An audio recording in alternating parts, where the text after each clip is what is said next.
236টি পৌরসভা নির্বাচন 30 ডিসেম্বর, তফসিল ঘোষণা আজ। চলমান পরিস্থিতিতে একই সঙ্গে নির্বাচনের সহিংসতার আশঙ্কা বিশেষজ্ঞদের, নিরাপত্তা নিশ্চিত করার প্রত্যয় ইসির। কিছুতেই বন্ধ করা যাচ্ছে না অননুমোদিত ব্লাড ব্যাংকের অপরীক্ষিত রক্ত সঞ্চালন। এসব রক্ত গ্রহণে প্রাণঘাতী রোগের আশঙ্কা বিশেষজ্ঞদের।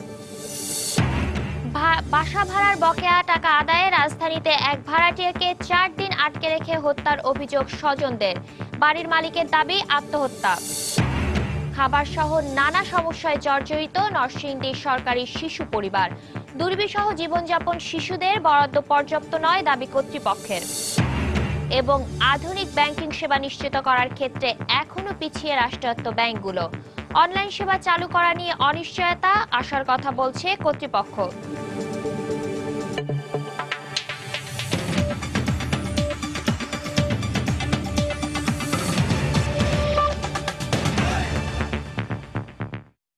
সময় সংবাদের সঙ্গে আছি আমি শাতিলা শারমিন। প্রথম পর্যায়ে 236টি পৌরসভায় নির্বাচন হবে আগামী 30 ডিসেম্বর। এ তথ্য নিশ্চিত করেছে নির্বাচন কমিশন। গতকাল সন্ধ্যায় নির্বাচন কমিশন সচিবালয়ে প্রধান নির্বাচন কমিশনার কাজী রকিবউদ্দিন আহমেদের সভাপতিত্বে এক বৈঠকে এই সিদ্ধান্ত নেওয়া হয়। সভায় সিদ্ধান্ত হয় আজ এসব পৌরসভা নির্বাচনের তফসিল ঘোষণা করা হবে।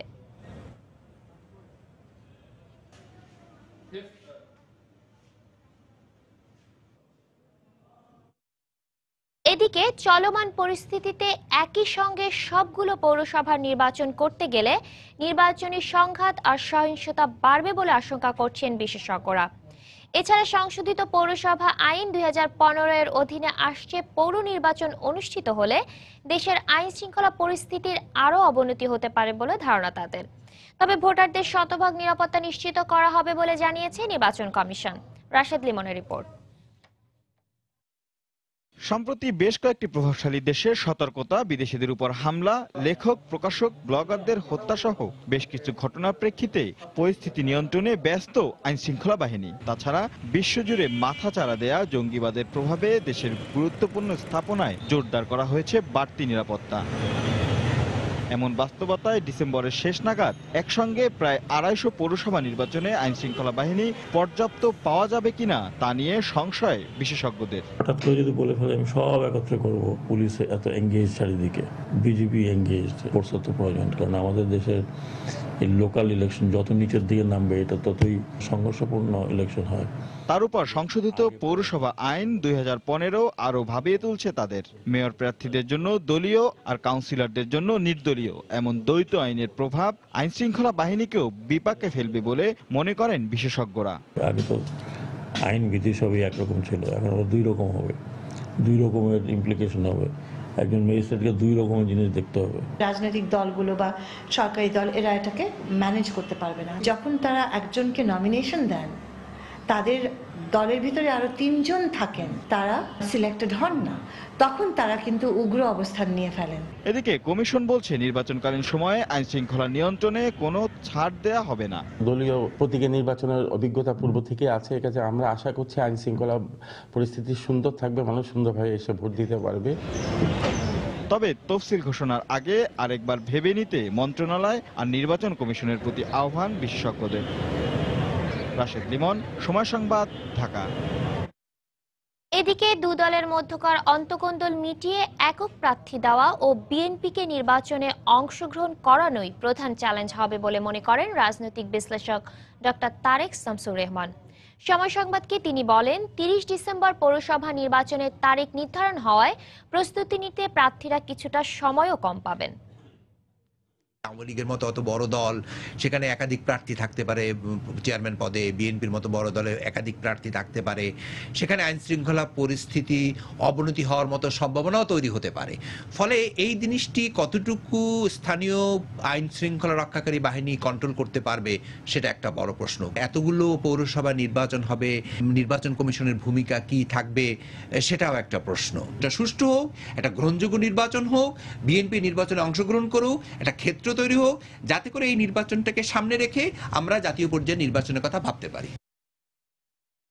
পৌরসভা নির্বাচনকে সামনে রেখে নোয়াখালীর 5টি পৌরসভা পাড়া মহল্লায় সরব হয়ে উঠেছে প্রার্থী ও ভোটাররা। এই নির্বাচনকে ঘিরে আওয়ামী লীগের মনোনয়ন প্রত্যাশী সম্ভাব্য প্রার্থীরা গণসংযোগে নেমে পড়লেও ঘরোয়াভাবে প্রস্তুতি নিচ্ছেন নানা সমস্যায় জর্জরিত বিএনপি। এদিকে দলীয় প্রতীকে মেয়র নির্বাচনের সিদ্ধান্ত নিয়ে ভোটারদের রয়েছে মিশ্র প্রতিক্রিয়া আর পাল্টাপাল্টি বক্তব্য রাজনৈতিক দলের নেতাদেরও। সাইফুল্লাহ কামরুলের পাঠানো তথ্য ও মোহাম্মদ জামাল উদ্দিনের ছবি নিয়ে ডেস্ক রিপোর্ট। তফসিল ঘোষণা না হলেও নোয়াখালীর বিভিন্ন পৌরসভার চলছে নির্বাচনী আমেজ। সংসদে পৌরসভা সংশোধন বিল পাশ হওয়ার পর দলীয় মনোনয়ন পেতে দৌড়ঝাঁপ শুরু করেছে ক্ষমতাসীন দলের সম্ভাব্য মেয়র প্রার্থীরা। অলিতে গলিতে শুভেচ্ছা সম্বলিত পোস্টার ব্যানারে প্রার্থিতা জানান দিচ্ছেন তারা। তাদের পাশাপাশি ভোটারদের মন জোগাতে এখন ব্যস্ত সময় পার করছেন কাউন্সিলর প্রার্থীরাও। আর মাঠে না নামলেও ঘরোয়াভাবে নির্বাচনের প্রস্তুতি নিচ্ছে বিএনপি। তবে দলীয় প্রতীকে মেয়র নির্বাচনের সিদ্ধান্তে ভোটারদের রয়েছে মিশ্র প্রতিক্রিয়া। দলীয়গতভাবে যদি নির্বাচনটা দেয় তাহলে মারামারি, হানাহানি, দলে দলে হিংসাত্মক অবস্থা সৃষ্টি হবে। যোগ্য প্রার্থীগুলো নমিনেশনের নির্বাচন শতভাগ সুষ্ঠু হবে। এত সকালে প্রতীক দিয়ে নির্বাচন দেওয়া সম্ভব আমার মনে হয় ঠিক হয়নি। এদিকে আওয়ামী লীগ নেতারা বলছেন এ পদ্ধতিতে নির্বাচন হলে তৃণমূল পর্যায়ে দলের প্রতি মানুষের আস্থা বাড়বে। তবে নির্বাচনের স্বচ্ছতা ও নিরপেক্ষতা নিয়ে প্রশ্ন তুলেছেন বিএনপি নেতারা। সরকার তাদের ক্ষমতাটাকে আরো শক্তিশালী এবং আরো কুক্ষিগত করার জন্যই এই নির্বাচনে দলীয়ভাবে করার সিদ্ধান্ত নিয়েছেন। মন্ত্রীরা এমপিরা যেখানে প্রচারণা করবে সেখানে কোনো অবস্থাতে এটা সুষ্ঠু হবে না। এই ধারণা তো অমূলক। এখন তো যেটা হচ্ছে এটা একটা স্বচ্ছ, এটা ভালোই হবে আগামীতে। রাজনীতিকে একটা সুন্দর সুসংগঠিত করার জন্য এটা একটা পদক্ষেপ হিসেবে আমি মনে করি। নোয়াখালী পৌরসভায় 65,000, চৌমোহনীতে 46,000, চাটখিলে 21,000, বসুরহাটে 16,700 এবং হাতিয়া পৌরসভায় 27,000 ভোটার রয়েছে। সময় সংবাদ, নোয়াখালী। যুদ্ধাপরাধীদের বিচার ও রায় কার্যকর করার মাধ্যমে দীর্ঘদিনের অভিশাপ থেকে বাংলাদেশ মুক্ত হচ্ছে বলে মন্তব্য করেছেন প্রধানমন্ত্রী শেখ হাসিনা। গতরাতে সংসদ অধিবেশনে তিনি এ মন্তব্য করেন। এছাড়া দেশে জঙ্গিবাদ ও আইএস দমনে সবাইকে সচেতন হওয়ারও আহ্বান জানান প্রধানমন্ত্রী। যুদ্ধাপরাধীদের বিচার, যে বিচার বন্ধ করে দিয়েছিল জিয়াউর রহমান, সেই যুদ্ধাপরাধীদের বিচারও আমরা শুরু করেছে, রায়ও আমরা কার্যকর করতে সক্ষম হয়েছি। এই বিচার যদি আমরা সম্পন্ন না করতে পারি, এ দেশ অভিশাপ মুক্ত হবে না। কাজে এই বিচার এবং এর রায় কার্যকর করার মধ্য দিয়ে আমি মনে করি বাংলাদেশ যে দীর্ঘদিন অভিশপ্ত হয়েছিল সেই অভিশাপ থেকে আস্তে আস্তে মুক্তি পাচ্ছে। বাংলাদেশ নিরাপদ না অনিরাপদ এই নিয়ে যথেষ্ট কথা শুনতে হয়েছে। একটা পর্যায়ে এমন অবস্থা সৃষ্টি করা হচ্ছিল যে জোর জবরদস্তি করে বাংলাদেশে আইএস আছে, জঙ্গি আছে, বাংলাদেশকে এই ধরনের একটা ঘোষণা দেওয়ার একটা পায়তারাও করা হচ্ছিল।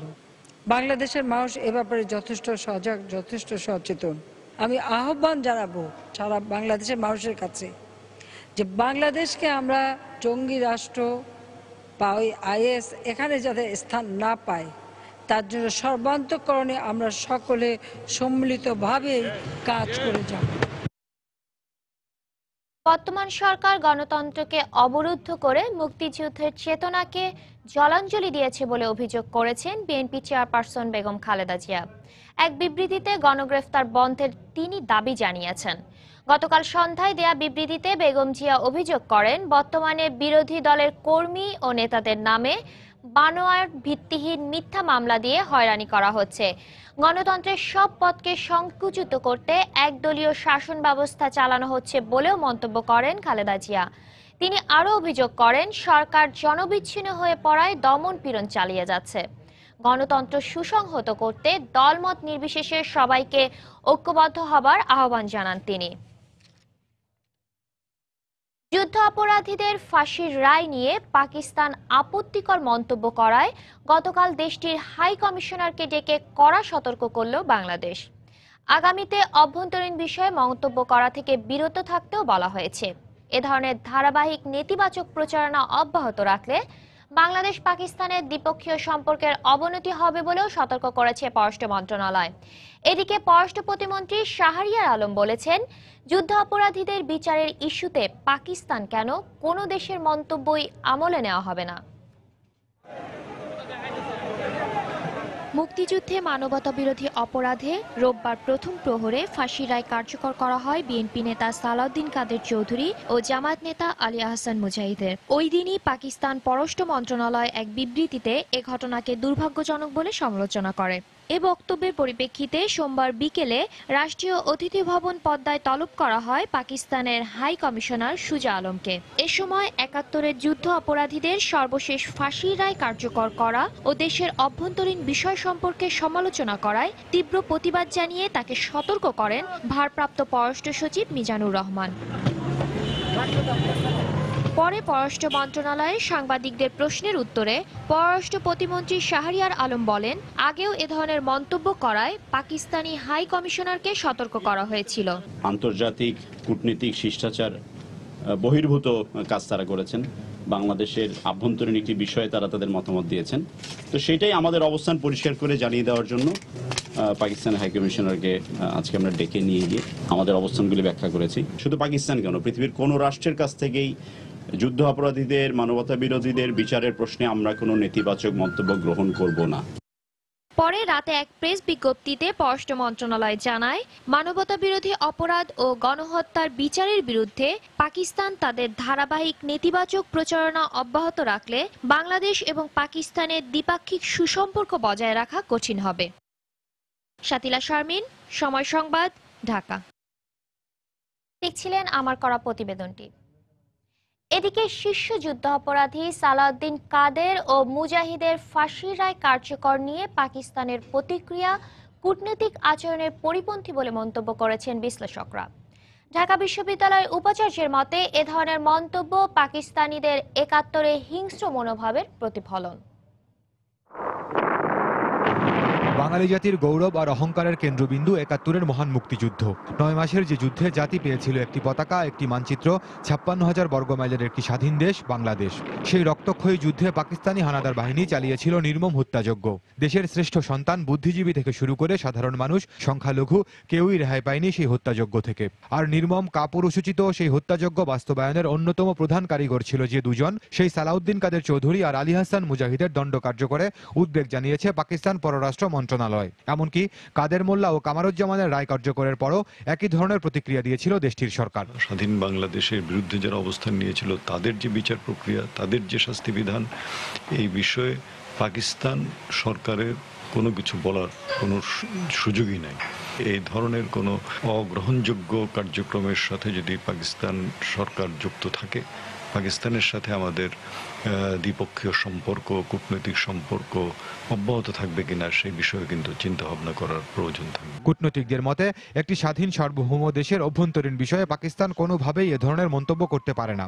দক্ষিণ এশিয়ার দেশগুলো মিলে আঞ্চলিক সহযোগিতা বাড়ানোর যে পরিকল্পনা করছে, পাকিস্তানের এ ধরনের মন্তব্যে সেটিও বাধাগ্রস্ত হবে বলে মনে করেন তারা। তখন দুজন যুদ্ধাপরাধীকে দণ্ডিত করা হয়েছে, তাদের রায় কার্যকর করা হয়েছে, তখন মন্তব্য করার আগে কিন্তু তাদের নিজেদের চেহারায় নিজেদের একবার দেখে নেওয়া উচিত ছিল এবং সে বিষয়টা তাদের মনে রাখা উচিত। এবং তারা তাদের বক্তব্যে একটা জায়গায় বলেছে যে তারা রিকনসিলিয়েশনের চায়। তো রিকনসিলিয়েশনটা নিশ্চয়ই বাংলাদেশ থেকেও আমরা চাই, যে তখন যে ঘটনাগুলো ঘটেছে সেগুলোকে পেছনে ফেলে সামনে এগিয়ে যায়। কিন্তু তার একটা প্রধান শর্ত কিন্তু আছে, সেই শর্তটা হচ্ছে যে পাকিস্তান তখন রাষ্ট্র হিসাবে যে অপরাধ এখানে সংঘটিত হয়েছিল তার সাথে যে তাদের সংশ্লিষ্টতা ছিল, তার জন্য তারা কিন্তু অনুতপ্ত হতে হবে, তারা দুঃখ প্রকাশ করতে হবে, ক্ষমা চাইতে হবে। কয়েক বছর আগে বাংলাদেশে নিযুক্ত পাকিস্তানের ডেপুটি হাই কমিশনার ৭১-এর মুক্তিযুদ্ধ নিয়ে একই ধরনের মন্তব্য করায় তাকে বাংলাদেশ ত্যাগে বাধ্য করা হয়েছিল। খান মোহাম্মদ রুমেল, সময় সংবাদ, ঢাকা। এদিকে আওয়ামী লীগের যুগ্ম সাধারণ সম্পাদক মাহবুবুল আলম হানিফ মন্তব্য করেছেন, ২ যুদ্ধাপরাধীর রায় কার্যকর হওয়ার পর পাকিস্তান ও দেশটির রাজনৈতিক দল জামাতে ইসলামীর ক্ষোভ প্রকাশে প্রমাণ হয় বাংলাদেশে জামাতে ইসলামী পাকিস্তানি ভাবধারায় রাজনীতি ও ষড়যন্ত্রে লিপ্ত রয়েছে। গতকাল রাজধানীর ধানমন্ডিতে দলীয় সভানেত্রীর কার্যালয়ে সাংবাদিকদের তিনি কথা বলেন। এ সময় তিনি জামাতকে দ্রুত নিষিদ্ধ করার ব্যাপারেও আশা প্রকাশ করেন। এই দণ্ড কার্যকর হওয়ার পরে পাকিস্তানের সরকারের পক্ষ থেকে এর প্রতিবাদ বা এর ক্ষোভ জানিয়েছেন, দুঃখ প্রকাশ করেছেন।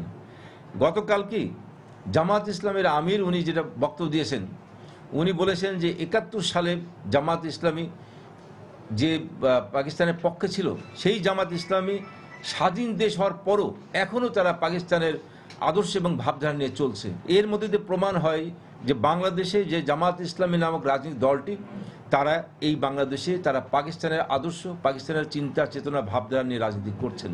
স্বাধীন বাংলাদেশের বিরুদ্ধে ষড়যন্ত্রে লিপ্ত আছে। এই দলটি যত দ্রুত নিষিদ্ধ হবে ততই দেশের জন্য মঙ্গল। সহসাই খুলছে না ফেসবুক, ভাইবারের মতো সামাজিক যোগাযোগ মাধ্যমগুলো। টেলিযোগাযোগ প্রতিমন্ত্রী তারানা হালিম বলেছেন, জনসাধারণের নিরাপত্তা নিশ্চিত করার উপর গুরুত্ব দেওয়া হচ্ছে সবচেয়ে বেশি।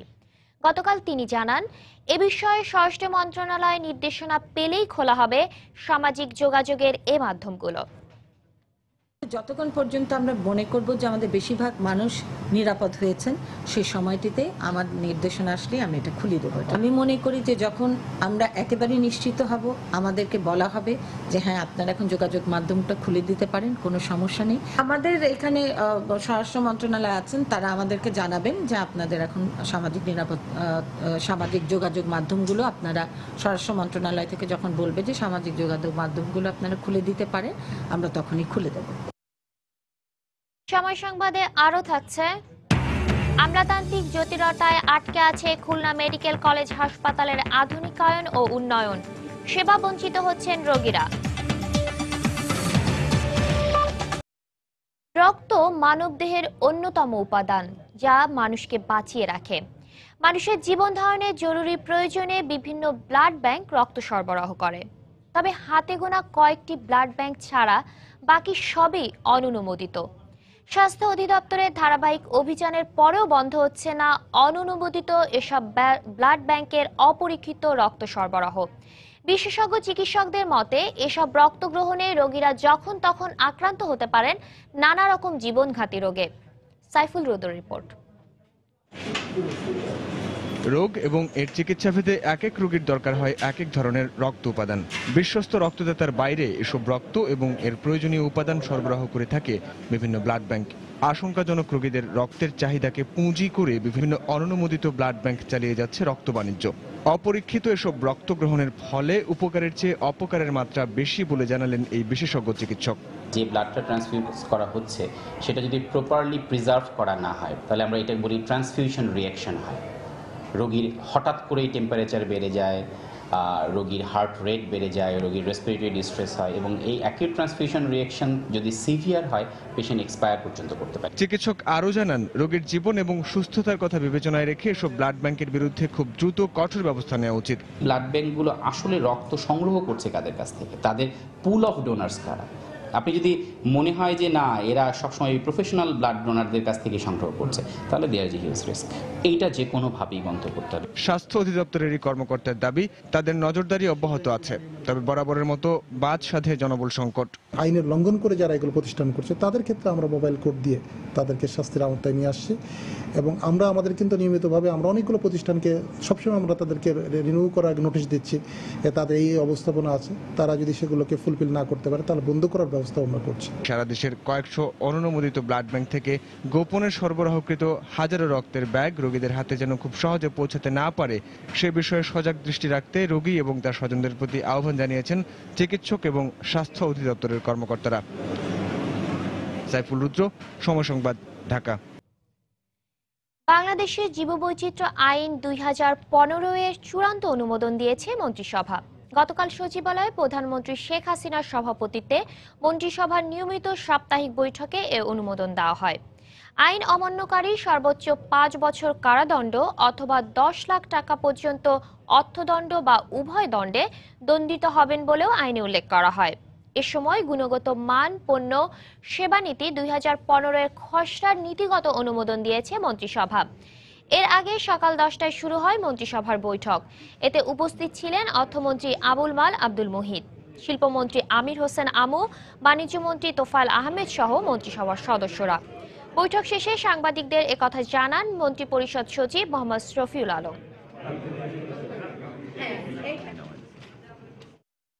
কুমিল্লায় ট্রাক ও সিএনজি অটোরিকশার সংঘর্ষে 5 জন নিহত হয়েছেন।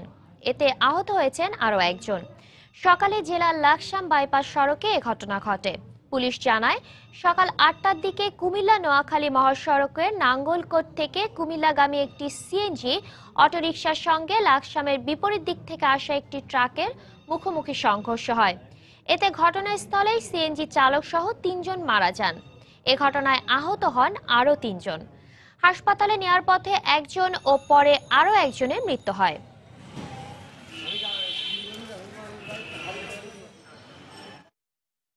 বাসা ভাড়ার বকেয়া টাকা আদায়ে রাজধানীর মগবাজারে ভাড়াটিয়াকে ৪ দিন আটকে রেখে হত্যার অভিযোগ উঠেছে বাড়ির মালিকের বিরুদ্ধে। তবে নিহতের স্বজনদের অভিযোগ অস্বীকার করে ঘটনাটিকে আত্মহত্যা বলে দাবি করেছেন অভিযুক্ত বাসার মালিক।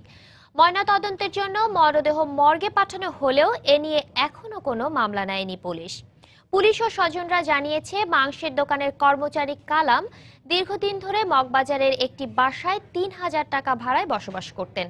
৯ মাসের ভাড়া ও কিছু ধারের টাকা পরিশোধ না করে মাসখানেক আগে তিনি অন্যত্র চলে যান।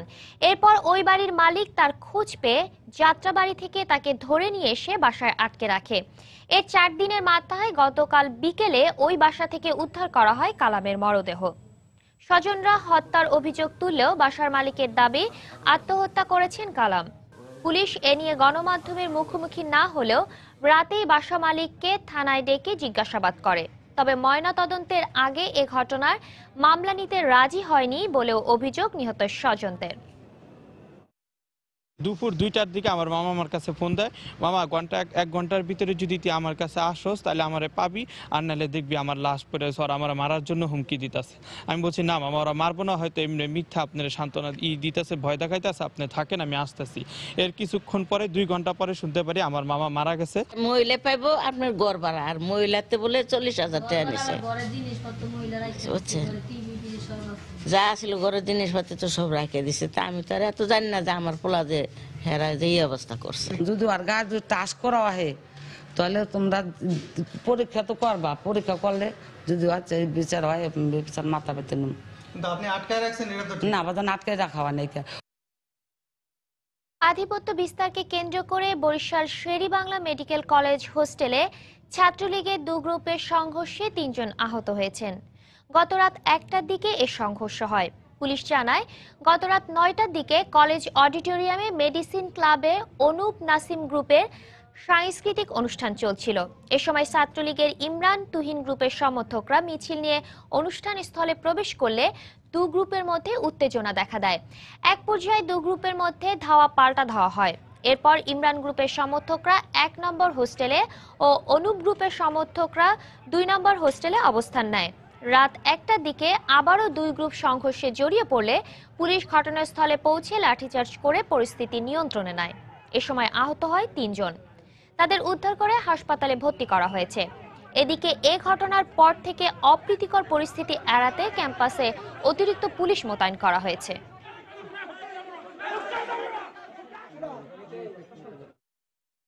সমসাময়িক যে ব্যাপারটা সেটা হচ্ছে মেডিসিন ক্লাবের একটা সম্মেলন, আর কেন্দ্রীয় সম্মেলনে সেইখানে 2 গ্রুপের মধ্যে প্রতিনিধিত্ব বা তাদের ইগোর একটা ব্যাপার, এইরকম একটা ব্যাপার হবে আর কি। দ্বন্দ্বের কারণ ওই যে কমিটি ডিক্লেয়ার হয়েছিল, এই কমিটির সভাপতি সেক্রেটারি তাদের পরিস্থিতি বক্তব্য দিচ্ছিল এবং এক পর্যায়ে এনটি পার্টি তাদের মানছিল না, এই নিয়েই মূলত দ্বন্দ্ব। 2 পক্ষের মধ্যে আবার দাওয়াদাওয়ি শুরু হলে আমরা আরো ফোর্স নিয়ে এসে 2 পক্ষকে সরাই দিই। নাশকতার মামলায় বিএনপি নেতা বরকতুল্লাহ বুলু, হাবিবুন নবী খান সোহেল সহ 23 জনের বিরুদ্ধে গ্রেফতারি পরোয়ানা জারি করেছেন ঢাকা মহানগর দায়রা জজ আদালত। গতকাল সকালে মামলার তারিখ থাকার পরও অভিযুক্তরা আদালতে উপস্থিত না হয় তাদের গ্রেফতার করার নির্দেশ দেন ঢাকা মহানগর দায়রা জজ আদালতের বিচারক কামরুল হাসান মোল্লা। চলতি বছরের ফেব্রুয়ারিতে রাজধানীর বিমানবন্দর এলাকায় বিএনপির দলীয় কর্মসূচি চলার সময় নাশকতার অভিযোগে অভিযুক্তদের বিরুদ্ধে মামলা করে পুলিশ। বিশেষ ক্ষমতা আইনে দায়ের করা এই মামলার বিচার চলছে আদালতে। নাশকতার মামলায় খুলনা মহানগর বিএনপির সভাপতি ও সাবেক সংসদ সদস্য নজরুল ইসলাম মঞ্জুরের জামিন আবেদন নাকচ করে তাকে কারাগারে পাঠিয়েছেন আদালত। গতকাল বেলা 11টার দিকে নাশকতার 2 মামলায় খুলনা চিফ মেট্রোপলিটন ম্যাজিস্ট্রেট আদালতে আত্মসমর্পণ করেন মঞ্জুর। শুনানি শেষে বিচারক সালে নগরীর পাওয়ার হাউস মোড়ে গাড়ি পোড়ানো ও ভাঙচুরের মামলায় তার জামিন আবেদন মঞ্জুর করেন। যদিও 2014 সালে নগরীর পিচাই মোড়ে গাড়ি পোড়ানো ও ভাঙচুরের অপর মামলায় তার আবেদনটি নাকচ করে দেওয়া হয়। পরে তাকে কারাগারে পাঠানো হয়। চট্টগ্রামের রেলওয়ে টেন্ডার নিয়ে জোড়া খুনের মামলায় ৬২ জনকে অভিযুক্ত করে আদালতে চার্জশিট দিয়েছে গোয়েন্দা পুলিশ। এদের মধ্যে যুবলীগ নেতা হেলাল আকবর চৌধুরী এবং ছাত্রলীগ নেতা সাইফুল আলম লিমনের নামও অন্তর্ভুক্ত রয়েছে। গতকাল বিকেলে মামলার তদন্ত কর্মকর্তা আতিক চৌধুরী মুখ্য মহানগর হাকিম আদালতে এ চার্জশিট দাখিল করেন। এজাহারভুক্ত আসামিরা যুবলীগ ও ছাত্রলীগের নেতাকর্মী বলে জানিয়েছে পুলিশ। এদের মধ্যে 50 জনকে গ্রেফতার করা হলেও 48 জনই জামিনে রয়েছেন বলে জানা গেছে। 2013 সালের 24 জুন সিআরবি এলাকার রেলওয়ের 1 কোটি 10 লাখ টাকার টেন্ডারে আধিপত্য বিস্তার নিয়ে বাবর ও লিমনের অনুসারীদের সংঘর্ষ হয়। এ সময় এক শিশু সহ 2 জন নিহত হন। এ ঘটনার পর 87 জনের নাম উল্লেখ করে কোতোয়ালি থানায় একটি হত্যা মামলা দায়ের করা হয়। তদন্তের পর 25 জনকে মামলা থেকে অব্যাহতি দেওয়া হয়েছে। ময়মনসিংহে পারিবারিক কলহের জেরে জিনাত ফাতেমা রুনা নামে এক গৃহবধূকে নির্যাতন করে চোখ উপড়ে ফেলার অভিযোগ উঠেছে। ওই গৃহবধূ ময়মনসিংহ মেডিকেলে চিকিৎসাধীন রয়েছেন। এদিকে অভিযুক্ত স্বামীকে আটকের পর সোপর্দ করা হয়েছে পুলিশে। এ ঘটনায় ভালুকা থানায় একটি মামলা করেছে নির্যাতিতার পরিবার। সাইম আকন্দের ক্যামেরায় হারুন রশিদের রিপোর্ট। স্বামীর পাশবিক নির্যাতনের শিকার হয়ে চিকিৎসাধীন গৃহবধূ জিনাত ফাতেমা রোনার চোখের যন্ত্রণা যেন কমছে না। স্বজনদের অভিযোগ, পারিবারিক কলহের জের ধরে রোববার রাতে স্ত্রী জিনাত ফাতেমা রুনাকে মারধর করে ময়মনসিংহের ভালুকা উপজেলার ঘাদুমিয়া গ্রামের বাসিন্দা বুলবুল আহমেদ রাজু। মারধরের এক পর্যায়ে তার চোখ উপড়ে ফেলার চেষ্টাও করে সে। ছেলের বাবার 2 সংসার, তাদের আর্থিক হিসাব নিকাশ সম্পদ নিয়ে, তাদের বাটবাটোরা নিয়ে, তাদের মধ্যে রেশারেশি, এইগুলি নিয়ে আমার বোন নির্যাতিত হয়ে আসছে মানসিকভাবে। এখন আমার বোন পঙ্গু হয়ে যাওয়ার অবস্থা। নির্যাতনের এক পর্যায়ে রুনাকে উদ্ধার করে প্রথমে ভালুকা উপজেলা স্বাস্থ্য কমপ্লেক্স ও পরে ময়মনসিংহ মেডিকেল কলেজ হাসপাতালে ভর্তি করে প্রতিবেশীরা। চিকিৎসকরা বলছেন রুনার ডান চোখের আঘাত গুরুতর। বিজ ক্যানাল সোনোগ্রাম একটা পরীক্ষা আছে, যেটা থেকে চোখের পেছনের অংশটা দেখা যায়। এটা করার জন্য অ্যাডভাইস করছি। এই রিপোর্টটা আসলে আমরা কনফার্ম করে বলতে পারবো। তবে প্রাথমিকভাবে মনে হচ্ছে এটা একটা গুরুতর ইনজুরি এবং চোখের দৃষ্টি নষ্ট হওয়ার যথেষ্ট আশঙ্কা আছে। এদিকে ঘটনার পরই স্থানীয়দের সহযোগিতায় অভিযুক্ত রাজুকে আটক করে পুলিশে সুপর্দ করে তার বাবা। আমার ছেলে যখন চোখ বউরে আঘাত করছে, আঘাত করার পরে আমি তার আইনের মধ্যে আমি পুলিশে ফোন দেয় আনায়া, পরে আমি তার আইনে দিয়ে দিছি, আইনে যাওয়া। এক ঘটনায় সোমবার সকালে ভালুকা থানায় বুলবুল আহমেদ রাজুকে আসামি করে একটি মামলা দায়ের করে নির্যাতিতার পরিবার। হারুনুর রশিদ, সময় সংবাদ, ময়মনসিংহ। খাদ্যের অপ্রতুলতা ও লোকবল সংকট সহ নানা সমস্যায় জর্জরিত নরসিংদীর 100 শয্যার সরকারি শিশু পরিবার। এতে দুর্বিষহ জীবনযাপন করছে শিশুরা। অবশ্য কর্তৃপক্ষ বলছে শিশুপ্রতি মাসিক যে টাকা বরাদ্দ তা পর্যাপ্ত নয়। আর জনবল সংকট নিরসনে ঊর্ধ্বতন কর্তৃপক্ষকে জানানো হয়েছে। আশিকুর রহমান পিয়ালের তথ্য ও কাউসার আহমেদের ছবি নিয়ে ডেস্ক রিপোর্ট। 2006 সালে নরসিংদীর মনোহরদী উপজেলার হাফিজপুর গ্রামে 2 একর জমির উপর প্রতিষ্ঠা করা হয় 100 শয্যার সরকারি শিশু পরিবার। শিশুদের তত্ত্বাবধানের জন্য এখানে 18 জন কর্মকর্তা কর্মচারীর পদ থাকলেও শূন্য রয়েছে 9টি। দীর্ঘদিন ধরে পর্যাপ্ত জনবল না থাকায় ভোগান্তি পোহাতে হচ্ছে কর্মরত কর্মচারী কর্মকর্তা সহ শিশুদের। আমার একা পাক করতে গেলে সবকিছু গুছায় গেছে, নিয়ে আমার একটু ভীষণ কষ্ট হয়ে যায়। কম্পাউন্ডার নাই, চিকিৎসার সমস্যা হয়। বছরে 2টি ঈদে নিম্নমানের 2টি পোশাক ও একটি স্কুলের পোশাক পরেই পুরো বছর কাটাতে হয় শিশুদের। এছাড়া প্রশিক্ষকের অভাব, পয় নিষ্কাশনের সমস্যা, চিকিৎসকের ব্যবস্থা ও চাহিদা অনুযায়ী খাদ্য সরবরাহ না থাকায় দুর্বিষহ জীবনযাপন করতে হচ্ছে শিশুদের। বছরে 2 বার পোশাক প্রতি ঈদের সময়, আর তেমনি পোশাক পাওয়া যায় না আর কি। বিকালে নাস্তা দেয়, এখন মনে করেন আগে 2 মাস রেগুলার দিত, এখন মাঝে মাঝে দেয়, মাঝে মাঝে দেয় না। অবশ্য কর্তৃপক্ষ বলছে এখানে শিশু প্রতি মাসিক বরাদ্দ 2000 টাকা, যা দিয়ে মানসম্মতভাবে খাদ্য ও বস্ত্র চাহিদা মেটানো সম্ভব হচ্ছে না। একটা শিশু 60 টাকা বা 65 টাকায় 3 বার খাওয়া আসলে তার জন্য আমার কাছে মনে হয় খুবই অপ্রতুল। এই বাজেটটা আমার মনে হয় বাড়ানো দরকার। মা বাবা হারানো এই অধিকার বঞ্চিত শিশুদের একমাত্র আশার আলো এই প্রতিষ্ঠানে বর্তমানে 82 জন শিশু বসবাস করছে। সময় সংবাদ, নরসিংদী। আমলাতান্ত্রিক জটিলতায় বিপর্যস্ত খুলনা মেডিকেল কলেজ হাসপাতাল। জনবল সংকট, পূর্ণাঙ্গ আইসিইউ, সিসিইউ, বার্ন ইউনিট সহ প্রয়োজনীয় যন্ত্রপাতির সংকট নিয়ে দক্ষিণাঞ্চলের বৃহৎ জনগোষ্ঠী চিকিৎসা সেবায় নিয়োজিত এ হাসপাতালটি। স্বাস্থ্য ও জনপ্রশাসন মন্ত্রণালয়ের মধ্যে ফাইল চালাচালির মধ্যেও হাসপাতালের আধুনিকতা ও উন্নয়ন আটকে রয়েছে বলে জানান সংশ্লিষ্টরা। তরিকুল ইসলামের রিপোর্ট। খুলনা সহ আশপাশের জেলাগুলো থেকে প্রতিদিন শত শত রোগী চিকিৎসা নিতে আসেন খুলনা মেডিকেল কলেজ হাসপাতালে। হাসপাতালের শয্যা বাদেও বারান্দা সহ সিঁড়ির আশপাশে ভর্তি রোগীদের জট লেগেই থাকে। মাত্রাতিরিক্ত রোগীর আগমনে চিকিৎসকরা রীতিমতো হিমশিম খাচ্ছেন। 500 শয্যায় উন্নীত হওয়া সত্ত্বেও মন্ত্রণালয়ের খাতায় হাসপাতালটি এখনো 250 শয্যার। এতে করে আগত রোগীরা যেমন সঠিকভাবে চিকিৎসা নিতে পাচ্ছেন না, তেমনি চিকিৎসকরাও দায়সারাভাবে কাজ করছেন। আমাদের 4 দিন হয়ে যাচ্ছে, বড় ডাক্তার আমরা কোনো সাক্ষাৎ পাইনি।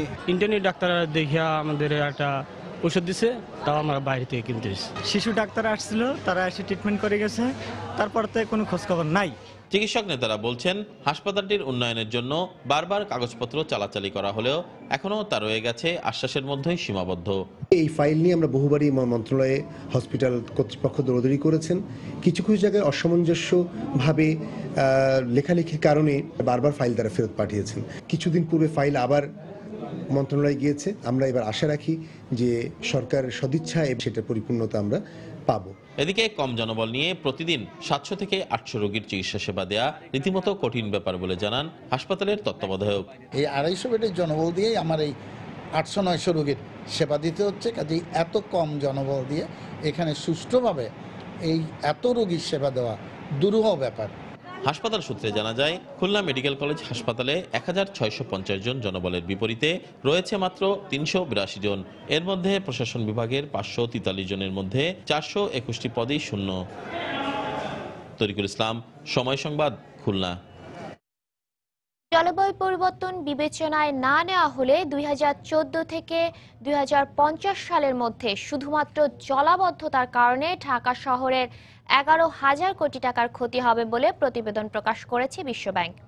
জলবায়ু পরিবর্তন এবং প্রাকৃতিক দুর্যোগের ঝুঁকি মোকাবেলায় ঢাকা ও এর আশপাশের এলাকার সক্ষমতা শীর্ষক প্রকাশিত এ প্রতিবেদনে এমন তথ্য উপস্থাপন করা হয়েছে।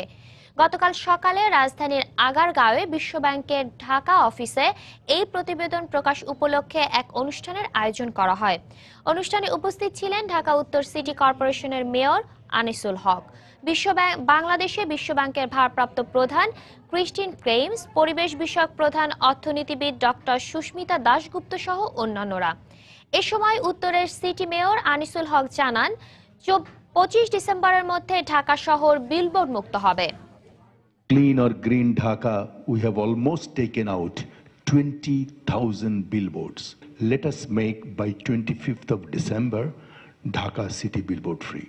Now you will have a lot of green areas you could see. একটি প্রভাবশালী গোষ্ঠী আছেন যারা প্রভাব করেন, খাল দখল করেন, জমি দখল করেন, মানে সমস্ত মাঠ বানিয়ে ফেলেন। এদের জন্য সমস্ত খাল বন্ধ হয়ে যাচ্ছে, এদের জন্য সমস্ত ড্রেন বন্ধ হয়ে যাচ্ছে। মিস কোঅর্ডিনেশনের জন্য আমরা অনেক সাফার করছি। আধুনিক ব্যাংকিং সেবা নিশ্চিত করার দৌড়ে এখনো অনেকটাই পিছিয়ে আছে রাষ্ট্রায়ত্ত বাণিজ্যিক ব্যাংকগুলো। 2016 সালের মধ্যে শতভাগ অনলাইন সেবা চালু করার ব্যাপারও রয়েছে অনিশ্চয়তা। তবে ব্যাংক কর্তৃপক্ষ বলছে সীমাবদ্ধতা কাটিয়ে অচিরেই গ্রাহকদের জন্য শতভাগ অনলাইন সেবা সহ মোবাইল ব্যাংকিং এবং এটিএম সেবা চালু করা হবে। বিস্তারিত মোস্তফা মাহবুবের রিপোর্টে। আধুনিক ব্যাংকিংয়ে দ্রুতগতির অনলাইন ভিত্তিক সেবার কোনো বিকল্প নেই, আর সে যাত্রায় এখনও বেসরকারি ব্যাংকগুলোর তুলনায় পিছিয়ে আছে সরকারি ব্যাংকগুলো। ফলে আধুনিক ব্যাংকিং সেবা পাচ্ছে না গ্রাহকরা। রাষ্ট্রায়ত্ত বাণিজ্যিক ব্যাংক সোনালী, জনতা, অগ্রণী এবং রূপালীর সারা দেশে মোট 3,586টি শাখা রয়েছে, যার মধ্যে মাত্র 1,295টি শাখায় অনলাইন গ্রাহক সেবা চালু রয়েছে। তবে সরকারের নির্ধারিত সময়ে সব শাখা অনলাইনের আওতায় আনা হবে বলে দাবি ব্যাংকারদের। এই বছরে আমাদের 500টি ব্রাঞ্চকে অটোমেশনের আওতায় আনতেই হবে এবং আমরা সেই লক্ষ্যেই কাজ শুরু করেছি।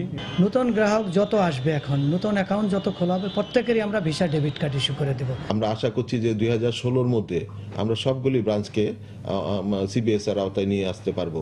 শতভাগ অনলাইন সেবা চালু হলে ব্যাংকগুলোর ওপর নজরদারি আরও বাড়ানো সম্ভব হবে বলে মনে করছে কেন্দ্রীয় ব্যাংক। 4টি বাণিজ্যিক ব্যাংকই তাদের একটা বড় অংশের শাখাকে এনি ব্রাঞ্চ অনলাইন এটা করতে সক্ষম হয়েছে। আমরা যত বেশি ডিজিটাইজেশনে যাব তত বেশি তাৎক্ষণিকভাবে প্রত্যেকটা ব্যাংকের, শুধু প্রত্যেকটা ব্যাংকের না, প্রত্যেকটা ব্যাংকের প্রত্যেকটা শাখার কার্যক্রম দেখার সুযোগ বেড়ে যাবে। বেসরকারি ব্যাংকের সঙ্গে প্রতিযোগিতায় টিকে থাকতে আগামী বছর থেকেই নিজস্ব এটিএম ও মোবাইল ব্যাংকিং সেবা চালুর পরিকল্পনা করছে রাষ্ট্রায়ত্ত ব্যাংকগুলো। মুস্তাফা মাহবুব, সময় সংবাদ, ঢাকা। ব্রাহ্মণবাড়িয়ার আশুগঞ্জ উপজেলার লালপুরে গড়ে উঠেছে শুটকি পল্লী। গুণগত মান ভালো হওয়ায় এখানকার শুটকি দেশের গণ্ডি পেরিয়ে রফতানি হচ্ছে প্রতিবেশী দেশ ভারত সহ মধ্যপ্রাচ্যে। তবে সহজ শর্তে ব্যাংক ঋণ না পেয়ে মহাজনদের কাছ থেকে চড়া সুদে ঋণ নিয়ে পুঁজি সংগ্রহ করতে হচ্ছে বলে অভিযোগ এই শিল্পের সঙ্গে জড়িত ব্যবসায়ীদের।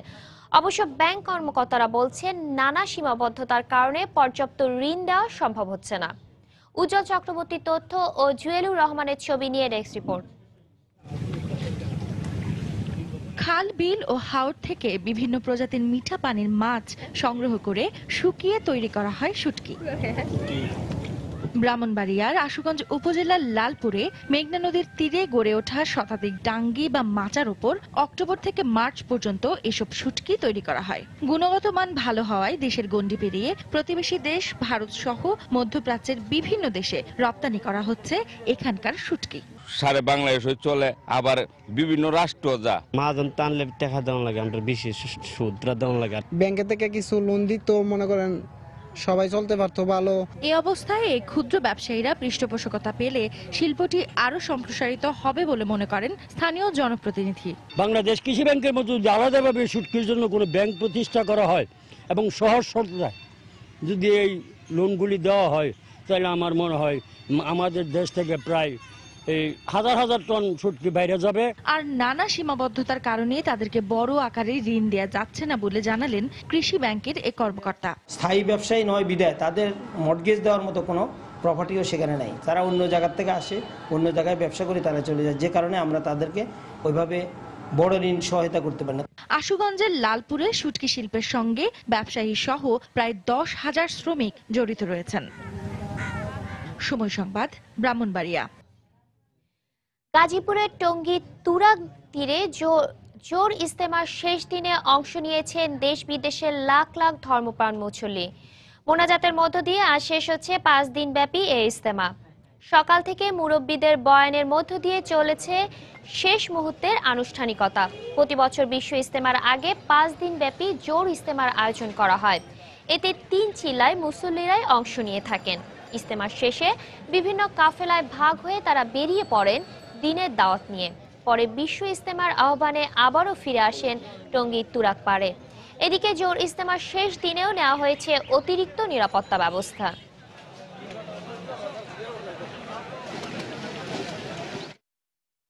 এবার দেশের বাইরের খবর। মার্কিন নাগরিকদের জন্য বিশ্বজুড়ে ভ্রমণ সতর্কতা জারি করেছে যুক্তরাষ্ট্র। বেশ কয়েকটি অঞ্চলে আইএস, আল কায়দা ও বোকো হারাম সহ অন্য জনগোষ্ঠীর সন্ত্রাসী হামলার পরিকল্পনা করছে এমন তথ্য পাওয়ায় এ সতর্কতা জারি করা হয়েছে বলে জানিয়েছে মার্কিন পররাষ্ট্র দফতর। এ সতর্কতা আগামী বছরের 24 ফেব্রুয়ারি পর্যন্ত বহাল থাকবে। এছাড়াও বড় ধরনের ভিড় এড়িয়ে চলারও পরামর্শ দেওয়া হয়েছে মার্কিন নাগরিকদের। গত কয়েক মাসে ফ্রান্স, রাশিয়া, মালিতে ভয়াবহ সন্ত্রাসী হামলার পর এ সিদ্ধান্ত নেওয়া হয়েছে।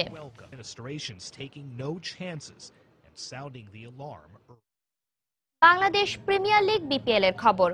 গতকাল দ্বিতীয় ম্যাচে রংপুর রাইডার্সকে 13 রানে হারিয়েছে বরিশাল বুলস। টসে হেরে ব্যাট করতে নেমে 9 উইকেটে 155 রান করে বরিশাল। জবাবে কেভন কুপারের বোলিং তোপে 142 রানেই গুটিয়ে যায় রংপুর। প্রথম থেকে সাকিব পেরেরার বিধ্বংসী বোলিংয়ে একের পর এক উড়ে যেতে থাকে বরিশাল বুলসদের টপ অর্ডারের ব্যাটসম্যানরা। দলীয় ৩ রানেই পেরেরার শিকার রনি তালুকদার। এরপর স্কোর বোর্ডে মাত্র ১ রান যোগ হতেই সারিয়ার নাফিস ও টেইলরের বিদায়ে ব্যাটিং বিপর্যয়ে পড়ে বরিশাল বুলস।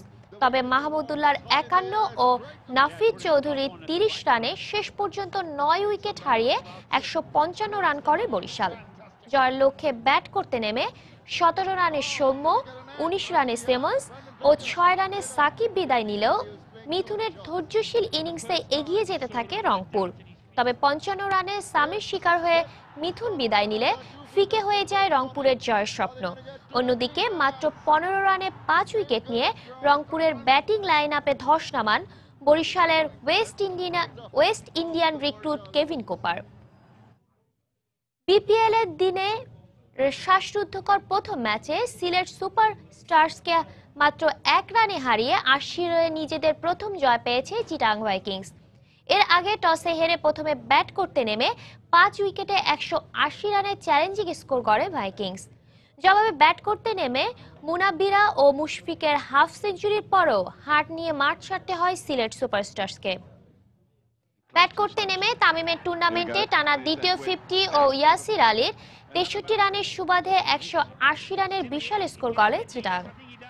৪৫ রানে ৬৯ রানের দুর্দান্ত ইনিংস খেলেন তামিম। জবাবে ব্যাট করতে নেমে ঝড়ো সূচনা করে সিলেট। দলীয় ৬৬ রানে জুনায়েদকে ফিরিয়ে দিয়ে চিটাগাংসের হয়ে প্রথম আঘাত হানেন শফিউল।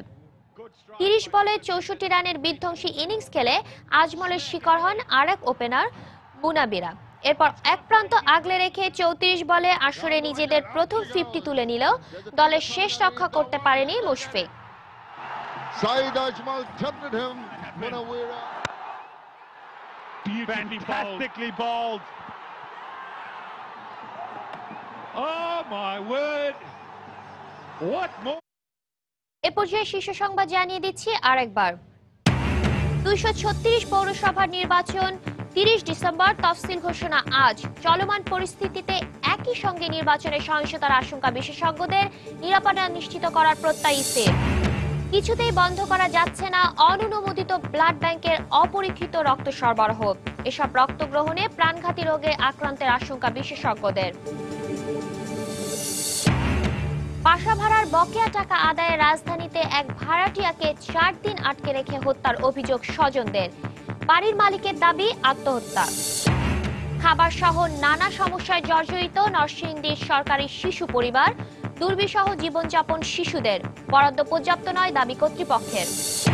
এবং আধুনিক ব্যাংকিং সেবা নিশ্চিত করার ক্ষেত্রে এখনো পিছিয়ে রাষ্ট্রায়ত্ত ব্যাংকগুলো। অনলাইন সেবা চালু করা নিয়ে অনিশ্চয়তা, আশার কথা বলছে কর্তৃপক্ষ।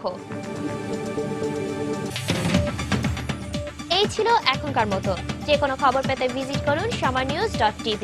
যে কোনো বাংলা লিংক, রবি, সিটিসেল নম্বর থেকে সময় সংবাদের খবর, অনুষ্ঠান সম্পর্কে জানতে এবং যে কোনো তথ্য সময় সংবাদকে জানাতে ডায়াল করুন 16242 নম্বরে। এছাড়া এই মাত্র পাওয়া খবর আপনার মোবাইলে পেতে SMS করুন *SN লিখে পাঠিয়ে দিন 16242 নম্বরে। সঙ্গে থাকুন সময়।